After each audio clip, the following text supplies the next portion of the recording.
All right, so in the interest of time, we are going to go ahead and get started as folks are streaming in here. So hello and welcome to our second program webinar and the launch of our national marketing campaign, excuse me. Thank you everyone for joining us today. My name is Alicia Hodges and I am the Concrete Masonry Checkoff Program Director. I'm so excited you could join. Today we are joined by the Clutch team as they showcase to us all of their hard work, the launch of our national marketing campaign, which does include a new brand and website. So we're excited to hear more from them today.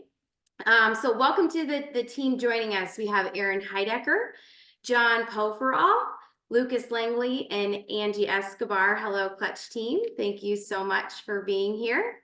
And we are also joined by the Checkoff CEO, Kim Spahn. And so I thought I would turn it over to Kim to share a little bit about Clutch, what they've been working on. And so Kim, I'm going to go ahead and turn it over to you. All right. Thanks, Alicia. Appreciate it. Well, I think this is kind of the day we've all been waiting for since the start of the Checkoff. So this is exciting. I look forward to seeing what Clutch has for us today. The board hired Clutch back in November of 2023. So they've been hard at work for about 9 months getting prepared for this moment and will continue driving us forward into the future.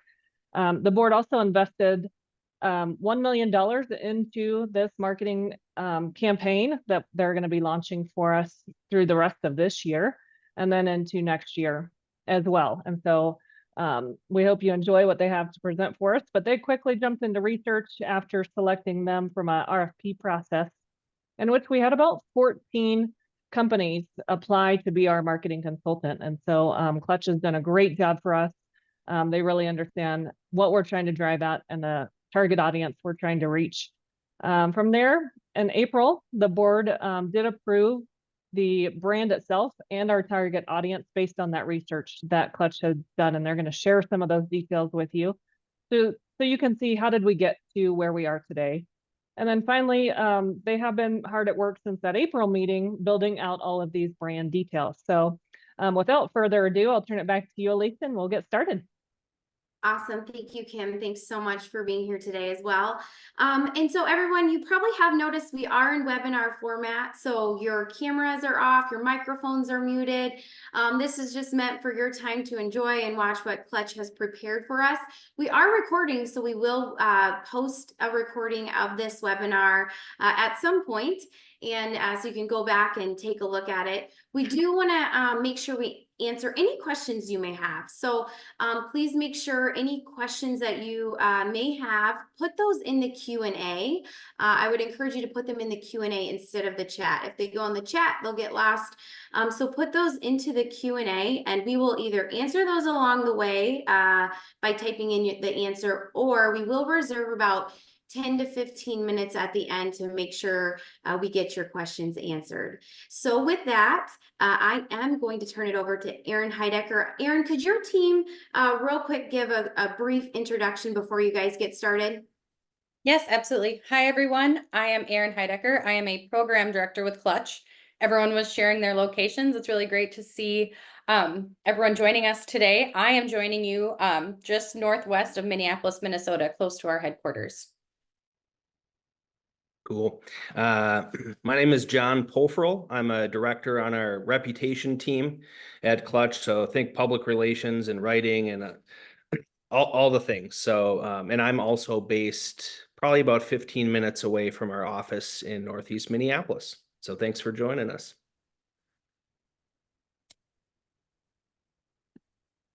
Yeah. Hey guys, I'm Lucas, art director here at Clutch, kind of spearheading all the creative for this campaign, and really excited to kind of show you what we've been up to. And hi, I'm Angie Escobar, and I'm a director on the client success team here at Clutch. My role in supporting the Checkoff consists of managing paid media and digital efforts along with our cross-functional team. And I am calling in from the west suburbs of Chicago.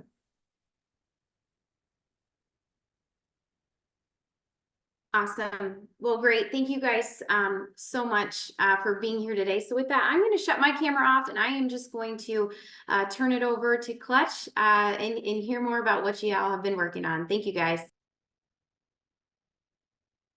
All right, well, hello again, everyone, and thanks again for joining us today. Our team is excited to walk you through what we've been working on this year, and then later in our presentation, unveiling the new campaign for the concrete masonry industry, but you'll have to wait for the fun part. So first, we wanted to give you a look into the process of building the brand, what Kim was just alluding to at the top of the call. It's more than just great pictures and a catchy tagline. There's a lot that goes into each of these steps, from starting with our research to building the messaging and creative, and finally getting the word out on Block through paid media. And each piece of the puzzle here ladders up to really build that artfully crafted brand. So the team will walk us through each of those pieces, but I'm going to get things kicked off today with digging into a little bit of our research that we started earlier this year. So we started the marketing program with research to get a better understanding of how our target audiences think about Block and identify what pieces may be missing.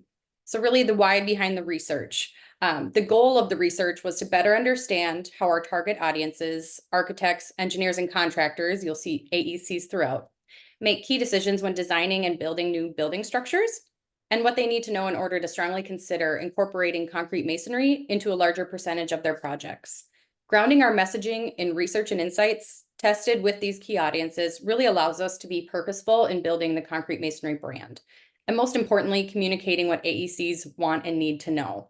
So through many hours of secondary research and nearly 400 interviews across architects, engineers, and contractors nationwide, we were able to pull a few key pieces that would help inform our marketing campaign. So our biggest takeaway from research was getting insight into how AECs currently think about Block. So to start us off, AECs overwhelmingly associate CMUs with strength, resilience, and durability, but not much else. So with that, there's opportunity to support these well-known attributes to introduce some of the lesser known benefits like style, cost savings, sustainability, etc.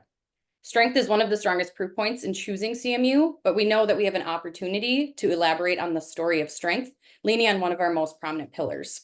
So out of this, Block is clearly capable of so much more. So while CMUs are well respected, they're not quite top of mind. So when we asked the question on likeliness to use concrete block over alternative building products, we were encouraged to see how well respected Block is in the construction space, with 89% likely to recommend CMUs. The most supportive category we saw was architects, with the least supportive being engineers. So while these numbers are a good starting point, we know we have work to do in educating these audiences on the expanded uses they should be considering, so we can continue to prove on the very likely scale, which is this 37%. We want to see that go up in years to come. And this was just a verbatim from our research from an engineer. Architects like Block, it's the engineers that typically don't like Block. And I really feel that's primarily because they're unfamiliar with it. It's a foreign material to them. So I wanted to show this because it further emphasizes the need to communicate all that Block can do, because really Block is the answer to so many questions. And when it comes to material selection, we're seeing some unlikely competitors. Across structures, you can see here that masonry is not preferred across any of the categories. And a lot of the time when we're looking at competitors and we were doing our research, we tend to lean towards wood or softwood lumber and how they position their product in the market. But really through our research, we discovered that we should be taking a closer look at steel and what they're up to. So again, this was a verbatim from research from an architect. So take this with a grain of salt.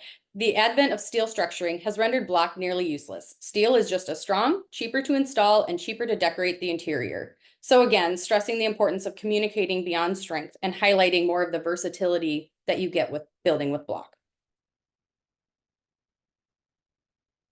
And another theme that came through in our research was labor. AECs recognize the need for more skilled masons in the block industry to increase productivity and lower costs.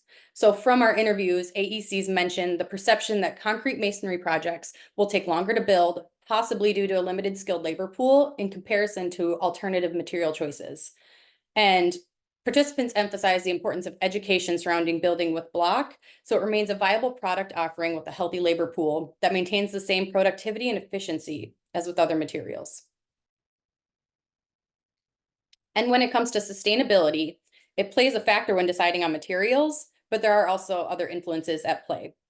So AECs really believe striving for sustainable building practices is nice in theory, but in reality, they're more beholden to the needs of the project and the owners more than environmental stewardship.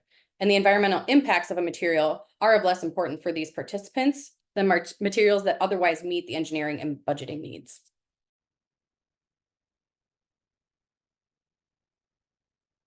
But when it comes to competitors, they do take a strong stance on sustainability.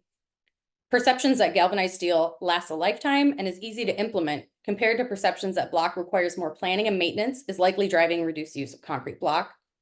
And wood stands firm on being natural, renewable, and sustainable. So with this, we really learned that we need to be smart about how we position ourselves in the sustainability space, but we really need to make sure that we are a part of the conversation. And lastly, while AECs claim they're using the same amount of block, the numbers don't add up. So when we asked overall, are you using more, less, or about the same amount of concrete block as you have in the past, 90% of participants self-reported that they are using the same or more block than before. But then when you look to the right and we look at annual CMUs sold, we know there's been a drop over the last 30 years. In our research, AECs seem to be very confident in where they're currently using masonry, so stairwells, elevator shafts, but are not thinking about masonry for other uses and truly understanding the benefits of building with block. So overall, our research really helped to highlight the fact that AECs need to widen their view and we need to challenge their perception of all that block can do. And with that, I'm going to hand it over to John to talk a little bit about our messaging. Awesome. Thank you for setting the stage, Aaron. First of all, I love this stuff, so I geek out with me a little bit on this. So we have all this research and how do we like wade through all this data and talking with so many of you on the call, right? There's a lot of nuance to this product, to this industry. It can be really complex. So how do we like marry that all together? So let's get into it. So the research tells us, right, Aaron mentioned the stairwells and structural settings and elevator shafts, right? We've only really scratched the surface in terms of conveying block's true capabilities. So that's like saying Superman, he can only fly. We're not acknowledging the sweet X-ray vision, the freeze breath, faster than a speeding bullet. Like it's got all this other cool things. And frankly, there's not a project on the planet, right, that couldn't benefit from everything that concrete masonry brings to the table. So this is what we're getting at. Like, yes, you acknowledge us for strength and that's righteous, but there's a heck of a lot more where that came from. So that's what we want to get into. Sticking with our superhero analogy here, the real superpower of block, as we kind of found out, isn't, it's not strength, it's not sustainability, it's not looking pretty in style. It's the culmination of all these things, right? It's the fact that you don't need to compromise. You don't need to make sacrifices. You don't need to choose between something that looks nice and having it last a long time. You don't need to give up some of that strength just to, meet environmental mandates or some of that stewardship stuff. You really get to have your cake and eat it too. And that's a beautiful thing. So that's kind of the direction. That's kind of what we're working with here. You can go ahead here. So when you look at the totality of everything that block does, I mean, that's when you have something that's really special. So, non-combustible, we know all about its fire resistance, and nearly indestructible. It's a modern material that meets the needs of today and tomorrow. We know we don't get a lot of credit for being innovative. So we need to let people know that this is a modern material, locally sourced and skillfully set, unmatched protection and peace of mind, which is a really big deal. Just one less thing to worry about. Carbon and cost savings that speak volume, and yeah, curb appeal that just won't quit. So there is a style component to it, but you can kind of see how all these work in concert with one another. Heck yeah, it's pretty beautiful.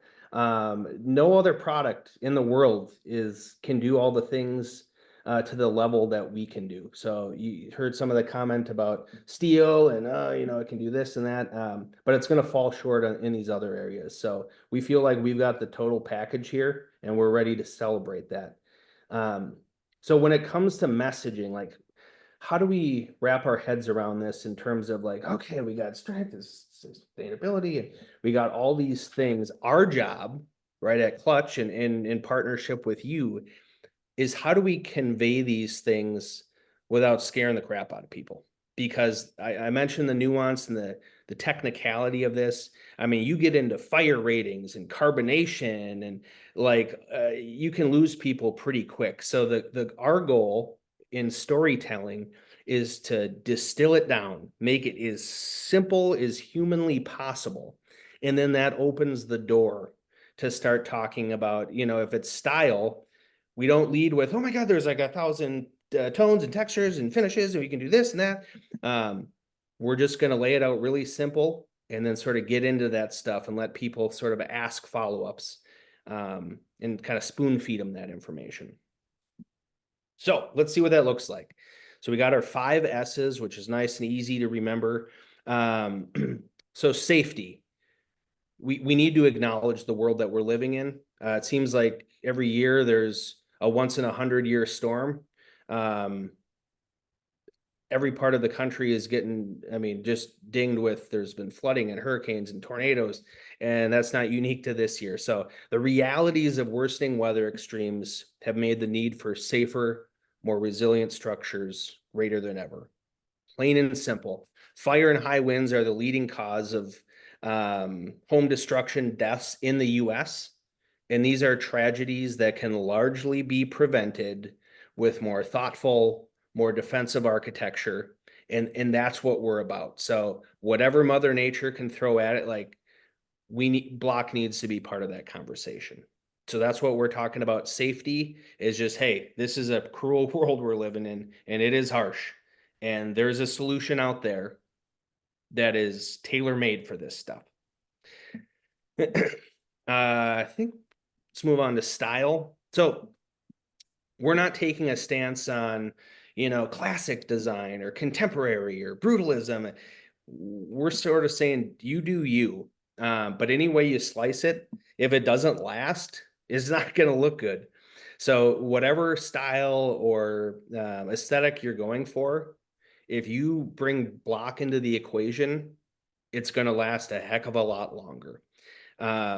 And again, this opens the door to talk about how it plays well with other materials, and you can get some of these cool contrasts and combinations.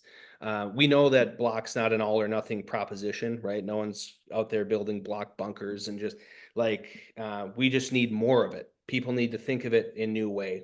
So when we talk style, it's, hey, it needs to look good, but it also needs to last.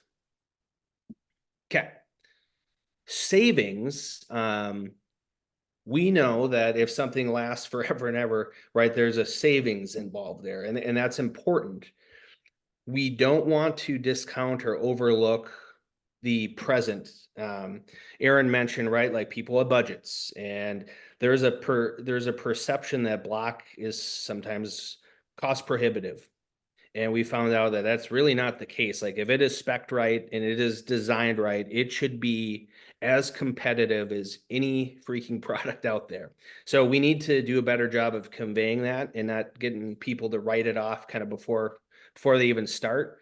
And then, down the road, the both environmental and like cash money savings, whether that's through energy efficiency, not having to do repairs. Insurance is a huge one that's all over the news, right? It's hard to even find coverage because providers are pulling out of areas altogether.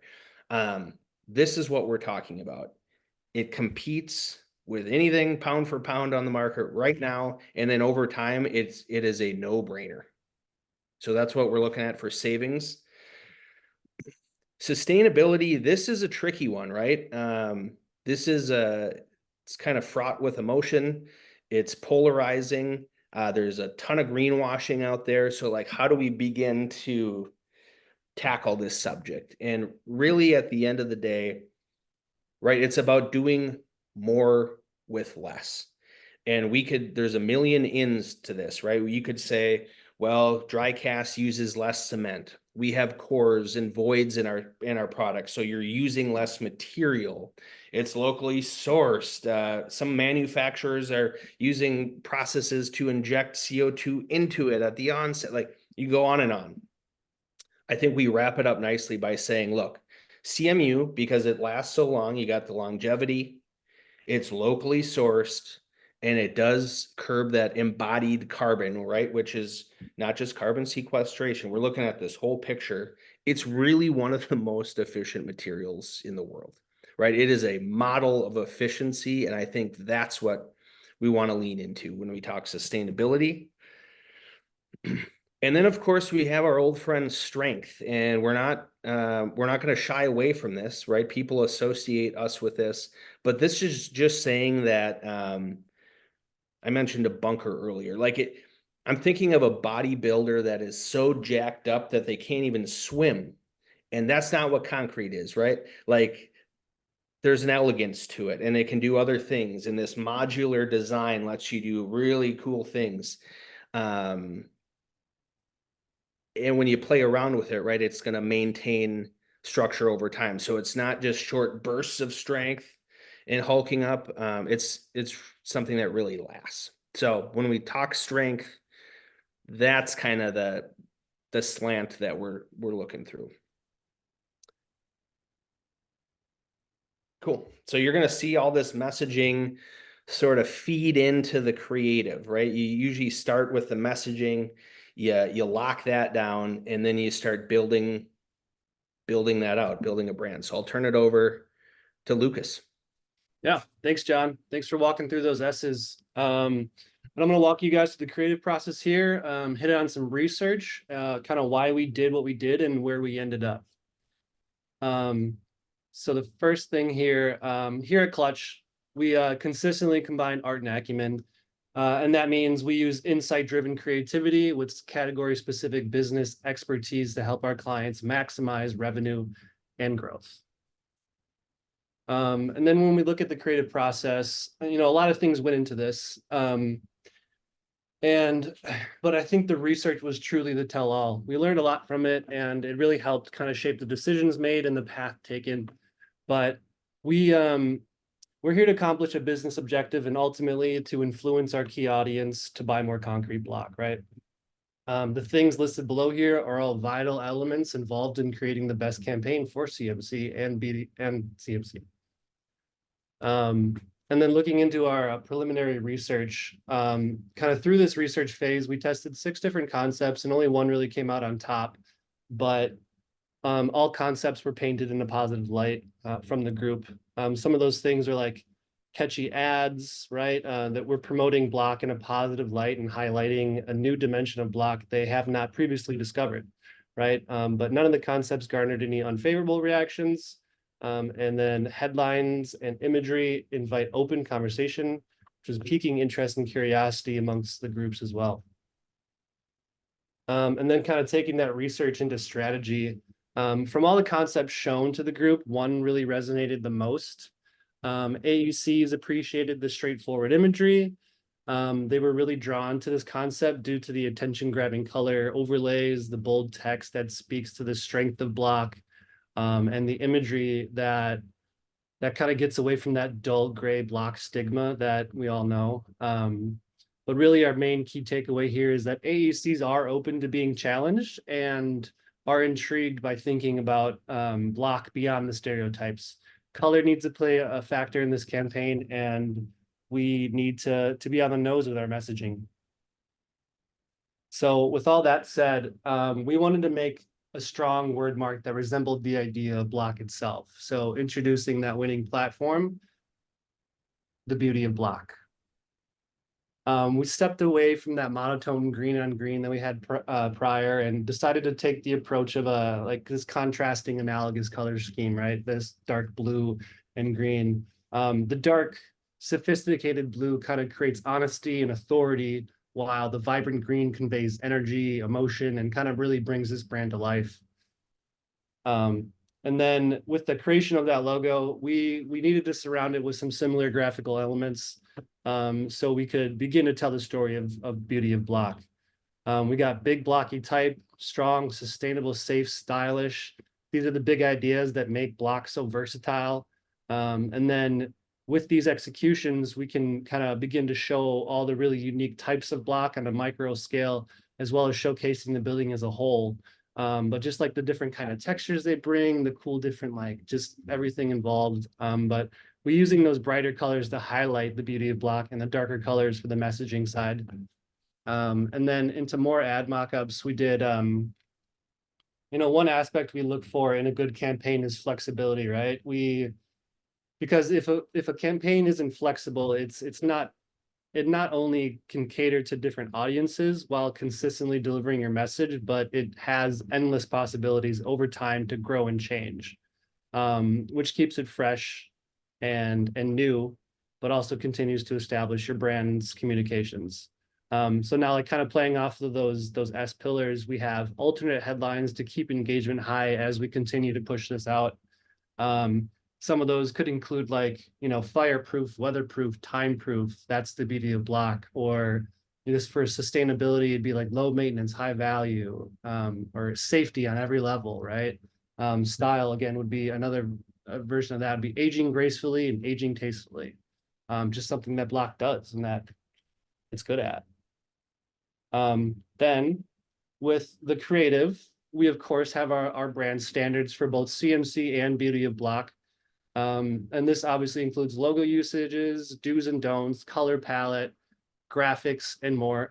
But also along with that, we are in the process of adding this all to a neat and convenient online brand standards platform that anyone can access with downloadable assets ready for you whenever you need them. And kind of going deeper into that, photography does obviously play a huge role in this. So of course, there'll be specific pages dedicated to that. But some of those guidelines we took with the photography here is that we're not really including people. We're going to keep it residential, commercial, community. Those are the three big buckets. And then obviously finding unique angles to highlight the variety of block and the different materials and facings and all that. But also it has to play well with others, right? It has to complement other building materials as well. So kind of taking all this, we wanted to create a hype video, obviously to get people excited. So we took all those elements, we put together this high energy, in the wild visual representation of the brand. And in this video, you'll kind of see us showcasing the flexibility of this brand along with the wide variety of concrete block that can be used. And one caveat to this though, just saying that the visuals represented in this video are not set in stone, but merely meant to represent the versatility of the brand itself. And obviously, as you can see in the bottom here, our main goal here is to turn CMU skeptics into CMU supporters, and that's the beauty of block. So without further ado, we'll play this video for you.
Sorry, with that, I'll turn it over to Angie to see what's next. Thank you, Lucas. So we have incorporated the research and the resulting messaging and direction that my colleagues just shared with you into a website that will support the national campaign long-term. The destination site for all of our efforts will be beautyofblock.com.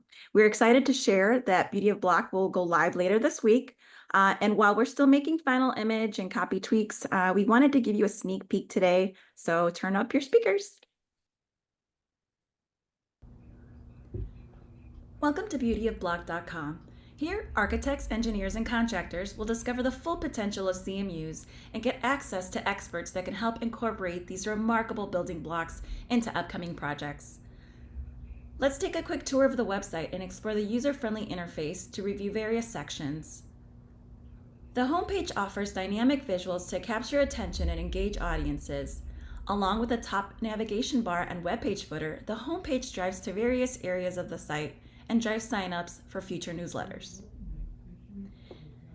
In the Why Block section, AECs will learn about the numerous advantages of CMUs, from their exceptional fire resistance and durability to their surprising versatility and cost effectiveness. Users can click on a key block attribute to learn more and get design inspiration through project galleries and case studies. Each page features a callout that drives to the project consult page where AECs will get in contact with technical directors in each region for project or design assistance.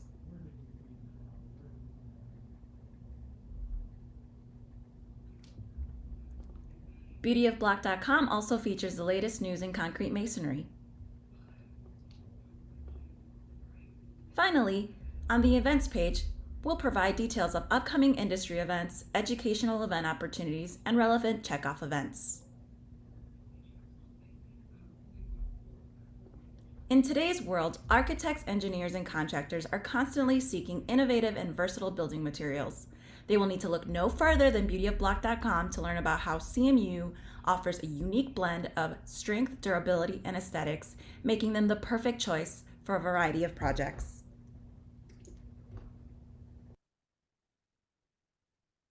All right. So that's our website. And when it comes to websites, we can't simply assume that if we build it, they will come, right? We won't make a splash. We will not make an impact.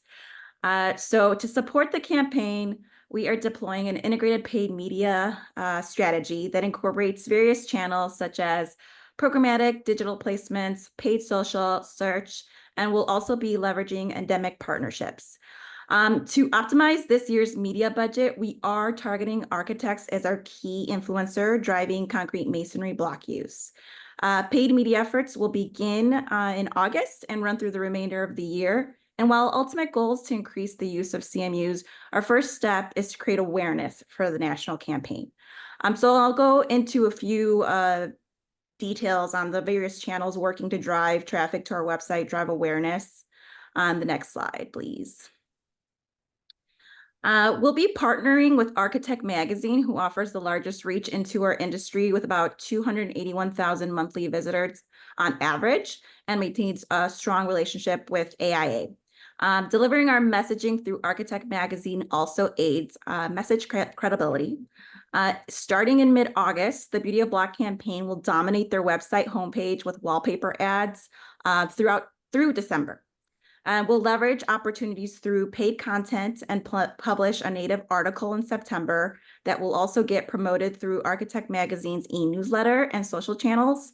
Later in the year, CMC will also have the opportunity to host a webinar and deliver targeted educational email that provides in-depth education to architects about a topic of their choice. I think for right now, we're thinking that just to increase knowledge and awareness about the sustainability attribute of block is probably where we're going to focus our efforts. But if you have a preference, and please add it in the chat. We're still finalizing the topic, and we'd love to hear from you.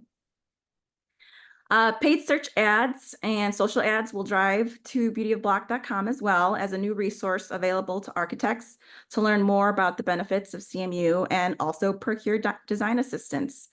When it comes to paid search, especially the keyword bidding sides of things, the national campaign will avoid retail-specific keywords to avoid competition with producers. So that means we're avoiding things such as buy CMU block, where to buy CMU block.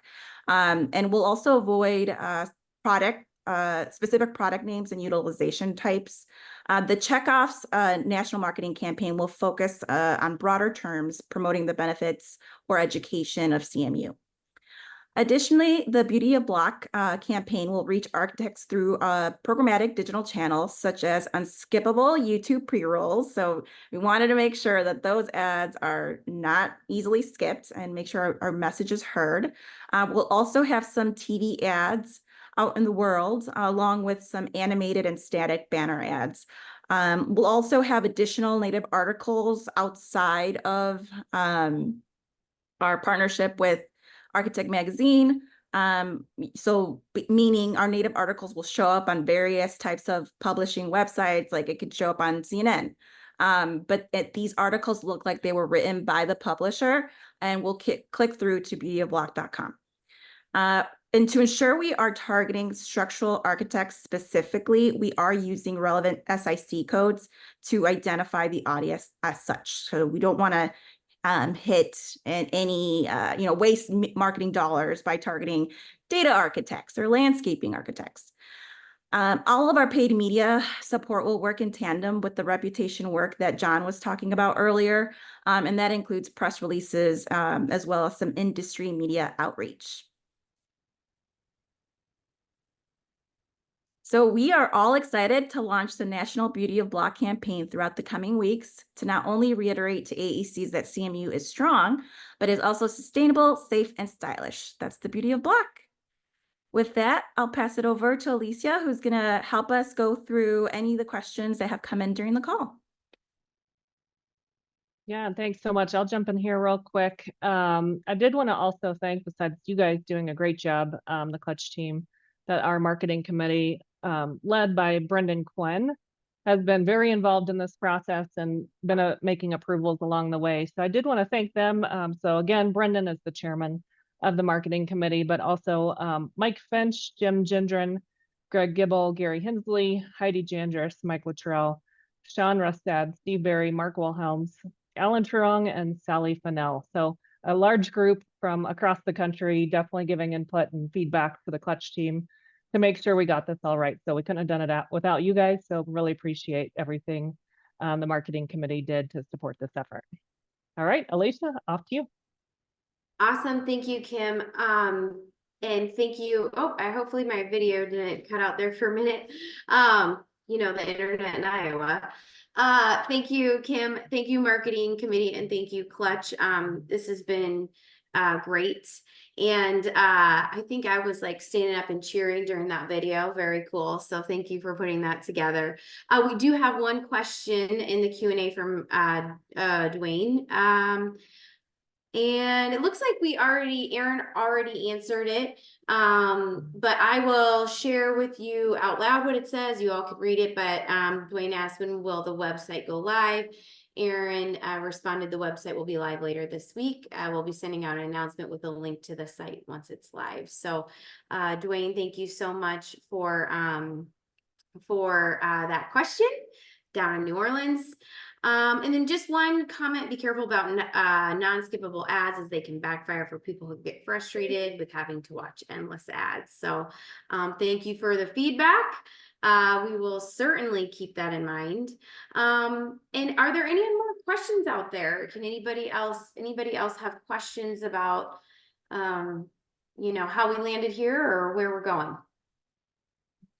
And then thank you to a couple folks who have messaged the panelists directly that just says, great work, Clutch. To have a national marketing program will be a game changer. This webinar, asked if this webinar will be recorded.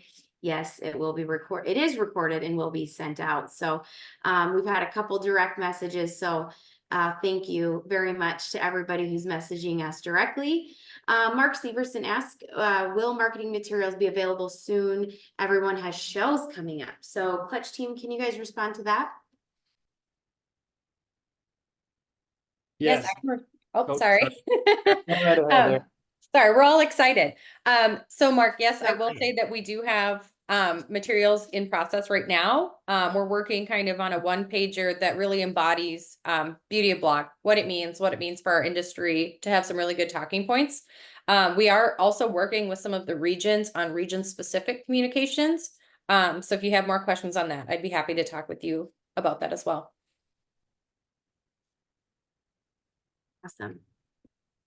Let me see, any other, does Clutch have some KPIs in place to evaluate the effectiveness? How long will it likely take to get a feel if this messaging is working? So in terms of our paid media, we definitely do. We are going to be looking at our dashboards almost daily at the beginning. And, we do feel that we need a little time to gain some good insights to learn what optimizations we need to make. So we're thinking things are kind of going to run for about 2 months before we start changing up anything unless there's something drastic that we're seeing. But our goal here with paid media is to have a minimum of 12 impressions per month, hitting an architect target. And that's just because, the more an ad is shown, right, the chances that it's actually digested, it increases. And we also know that, typically when you're trying to get someone to convert to your train of thought or consider any, your product, it typically requires about 13 touch points before you can actually convert them. So we feel that over the next few months, if someone's seeing an ad that's 12 times a month, that will help us get to those conversion tactics quicker. We also are planning to optimize our paid media so that we are meeting or exceeding the industry click-through rate average of 0.06%. Our ultimate goal is to get people to the site and spend a little over a minute on the site and hopefully not just land on the site and not do anything, but also explore it. And we'll be reviewing, as I mentioned, almost daily and weekly, just to make sure that we're optimizing any media channels. For example, I'm not saying this is going to happen, but this is just an example. Let's say Architect Magazine is just not working for us in some form. It's not sending the traffic we expected. We would then explore other publishers to partner with, right? So again, not likely to happen, but just to give you an example. Awesome. Erin, anything else you would add to that? No, I think that captured it really well. Thank you.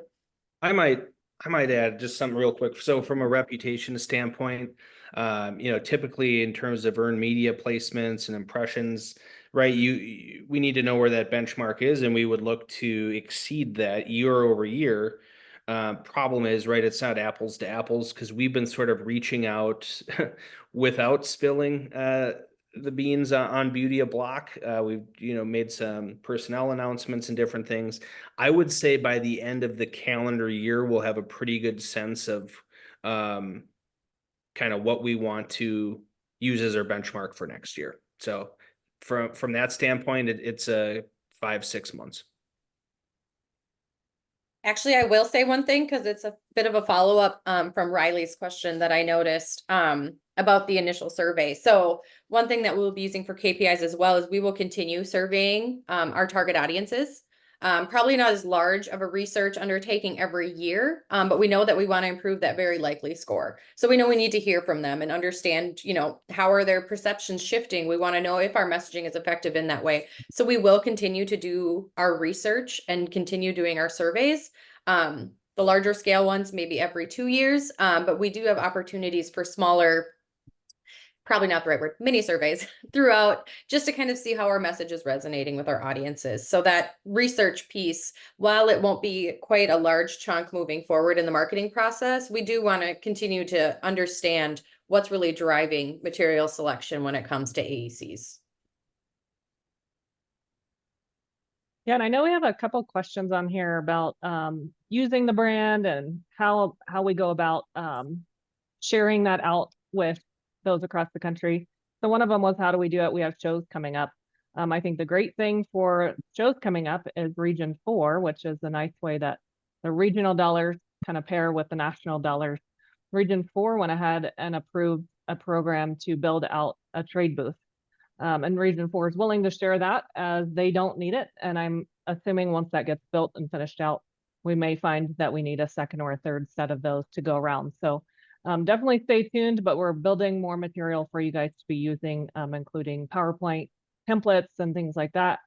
There was also a question about how would co-branding work with local associations? The board did make a stand on that and a policy about how we can co-brand with you guys so that not only is the Beauty of Block being seen nationwide, but your brand isn't being lost with that. And so the board did agree that any dollar spent by the Checkoff is branded with this Beauty of Block, but that we are willing to co-brand it on a case-by-case basis. So if you have something you want co-branded that you're doing using Checkoff dollars for, let us know and we'll help send you some guidelines and things like that.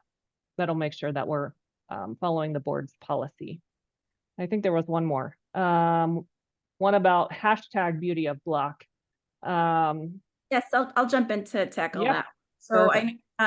Aaron mentioned that the site is going live this week, so you guys can probably visit beautyofblock.com on Thursday to check it out. It's kind of our target live date. When it comes to LinkedIn, if you at this point don't start using the hashtag until next week, we hope. We just want to make sure that the site goes live, and there are, like, if there's any kinks, which we're trying very hard to avoid because we have robust QA policies in place, we just ask that you hold off on tagging anything until next week. And we will also have a LinkedIn page dedicated to Beauty of Block. We're building the content for that now. As you know, I hope most of you know, the Concrete Masonry Checkoff has a LinkedIn page currently, which was really more of our internal communications within the industry and wanting to communicate updates from the board, their committees, events that are happening. So now this Beauty of Block LinkedIn page is going to be more directed at our target audiences and the news that they want to hear. So we're building that calendar right now. We're aiming to start that right around the same time, if not just a little bit earlier than when we start our paid media, just so there's consistent messaging going out to our audiences, just to make sure that we don't have a blank page. We want to make sure we give them the information they need. So that will be coming soon as well.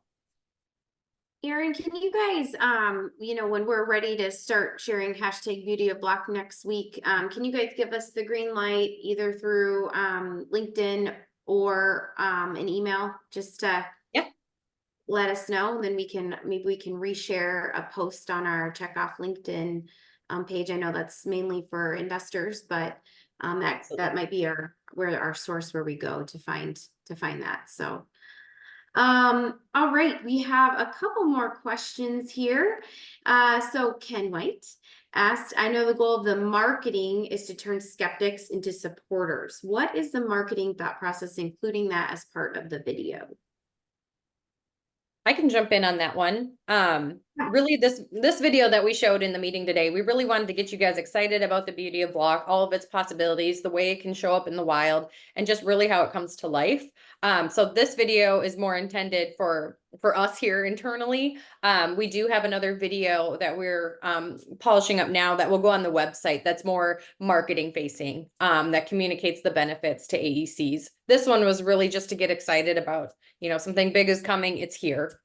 So Beauty of Block, it just really wanted to get you guys excited about the campaign that's launching. Awesome. Thank you, Erin. Appreciate that. Thanks, Ken, for joining. And Barpatch asks, are you trademarking the Beauty of Block? Yes, we are, and yes, we have. Okay.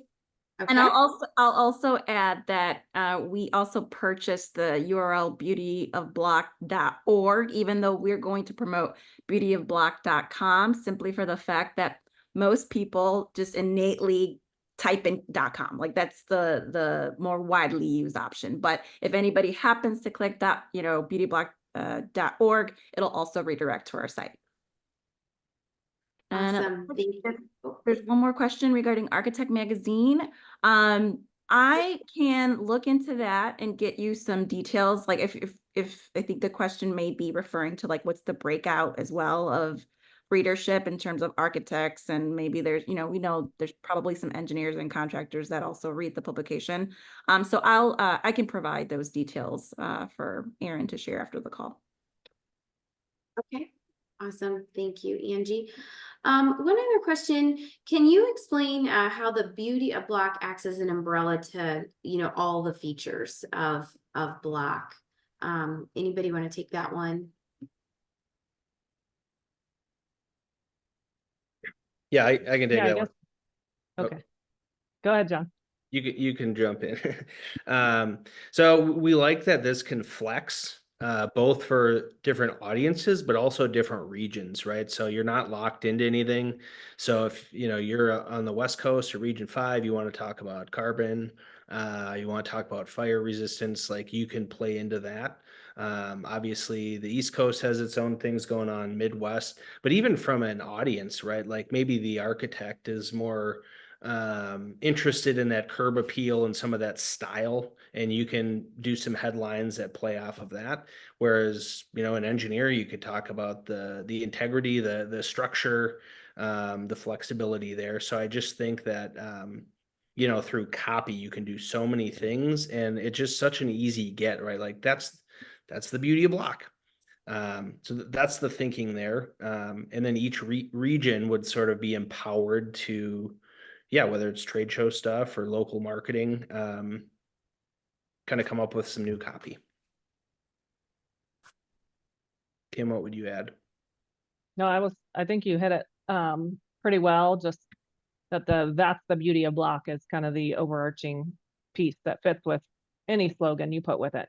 So is it time proof? That's the beauty of block. Is it storm proof? That's the beauty of block. Is it stylish? That's the beauty of block. So it's really kind of trying to be that overarching theme that we can put any of the messages we want with it. Yeah, and I really liked, I'm not sure if Brendan was able to join or not, but he, when we were talking to him recently, just talked about how it answers all the many questions about block or just about construction. That's the beauty of block. So what are we doing for promoting construction using gray block? Can you guys answer that one?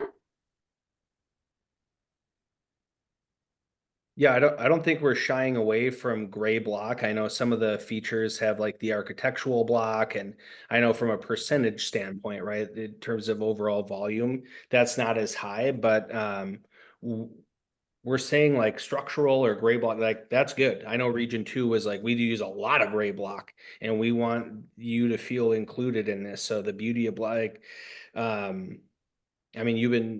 block's been around for a long time, and that's kind of the beauty of it. Like it works. There's a reason. It plays well with others, and stylistically. Yeah. Awesome. And then I do see one here in a message to just the hosts and panelists. Can you guys talk a little bit about the folks you tapped on for when you were doing research, that the breakout? I think you shared a little bit of that in the survey. But just who you used for this market research, and where they came from, how many people, all that good stuff.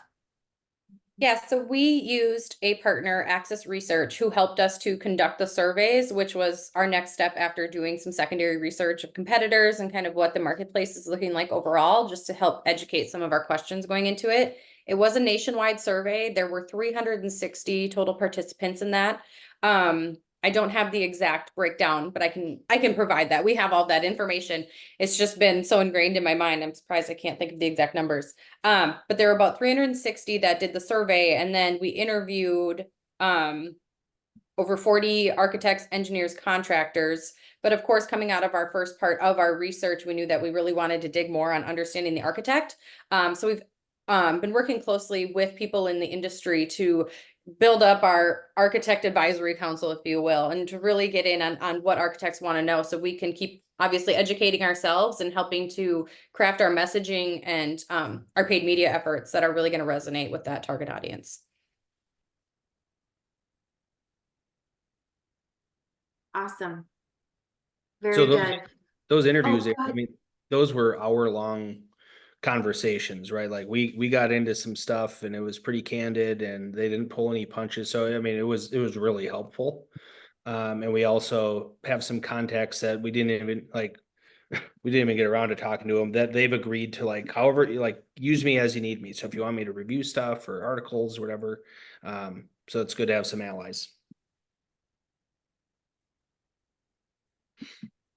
awesome. Thanks, John. I don't think I see any other questions, or any other comments that we haven't, addressed. So I did want to share, just before we lose everybody, we still have quite a few people on. Our next program webinar is August 28th at 11 a.m. Central, and that is with James Kane. I think James is on today, and he is going to share more about his programs, I should say plural, that he is running down in Region 2 for us. So excited to hear from him. You guys we'll send out registration for that as we get closer. So thank you to him. But thank you, Clutch. This has been awesome. This is certainly going to make an impact, and I just cannot wait to see where this goes. So thank you, everybody. Thank you to everybody who attended today. And I think that's all for our program today. So have a good one. I'm going to go ahead and end the webinar now. So everybody have a great rest of your day. Thank you, everybody. Bye. Thank Thank you. Thank you.